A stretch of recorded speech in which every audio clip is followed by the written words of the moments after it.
ঢাকা শহরে কাজের সুযোগ দিন দিন কমে যাচ্ছে। গার্মেন্টস কারখানাগুলো, যেগুলো একসময় হাজার হাজার মানুষকে চাকরি দিত, এখন আর আগের মতো লোক নিচ্ছে না। এর বড় একটি কারণ হলো করোনা ভাইরাস মহামারী শেষ হলেও সেই সময়ের ক্ষতি এখনও পুষিয়ে ওঠা যায়নি। অনেক গার্মেন্টস অর্ডার হারিয়েছে, কিছু প্রতিষ্ঠান বন্ধ হয়ে গেছে বা উৎপাদন কমিয়ে দিয়েছে। তাই নতুন করে বেশি লোক নিয়োগ দেওয়া সম্ভব হচ্ছে না। অন্যদিকে গ্রাম থেকে প্রতিদিন হাজার হাজার মানুষ ঢাকায় আসছে কাজের খোঁজে, কিন্তু শহরে কাজের সুযোগ খুবই সীমিত।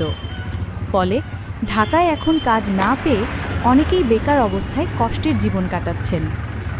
এই অবস্থার মধ্যে আবার দেখা যাচ্ছে অনেক শিক্ষিত তরুণ চাকরি না পেয়ে রিক্সা চালাচ্ছেন, কেউ বা ফুটপাতে সবজি বিক্রি করছেন, কেউ অটো চালাচ্ছেন। আরেকটি বড় সমস্যা হলো কিছু অসাধু লোক ঘুষ নিয়ে চাকরি দিচ্ছে অযোগ্যদের। এতে করে যারা প্রকৃত অর্থে যোগ্য তারা চাকরি পাচ্ছেন না, তারা দিনের পর দিন রাস্তায় ঘুরে বেড়াচ্ছেন হতাশ হয়ে।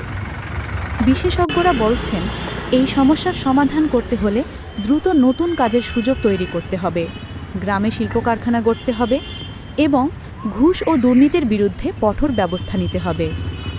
এই অবস্থায় ঢাকায় সাধারণ মানুষ, বিশেষ করে মধ্যবিত্ত ও দরিদ্ররা খুব কষ্টে দিন কাটাচ্ছেন। বাড়ি ভাড়া, খাবারের দাম, চলাচলের খরচ সব কিছু বেড়ে যাওয়ায় জীবনযাত্রা অনেক কঠিন হয়ে পড়েছে। আপনি কোথা থেকে এসেছেন আর এখানে কি কাজে এসেছেন? আমি ময়মনসিংহ থেকে এসেছি ম্যাডাম।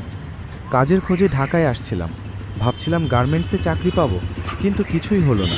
গার্মেন্টসগুলোতে আগের মতো লোক নিচ্ছে না, সেটা কি আপনি আগে থেকে জানতেন? না ম্যাডাম, কেউ তো বলেনি। গ্রামে শুনছিলাম ঢাকায় অনেক কাজ, তাই ধার করে ভাড়া নিয়ে আসছিলাম।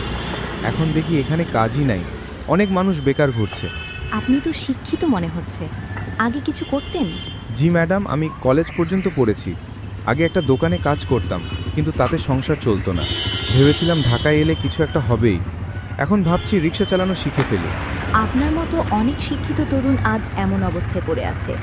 আপনি কি মনে করেন এর মূল কারণ কি? ম্যাডাম, কাজ নাই, এটা তো একটা বড় সমস্যা। তার উপরে আবার ঘুষ ছাড়া চাকরি মেলে না। আমি নিজে 3টা ইন্টারভিউ দিছি, শেষমেশ বলে ঘুষ লাগবে। আমি দিছি না, তাই পাই নাই। আপনার পরিবারের কি অবস্থা এখন? পরিবারে মা, বাবা, ছোট ভাই বোন। আমি কিছু আয়না করলে ওরা না খেয়ে থাকবে। এখন ঢাকায় থেকে নিজের খরচই উঠছে না। আপনি সরকারের কাছে কি প্রত্যাশা করেন? সরকার যদি গ্রামেই কিছু কাজ দিত, তাহলে এত মানুষ ঢাকায় আসতো না।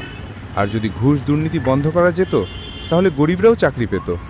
আপনার মতামতের জন্য ধন্যবাদ ভাই।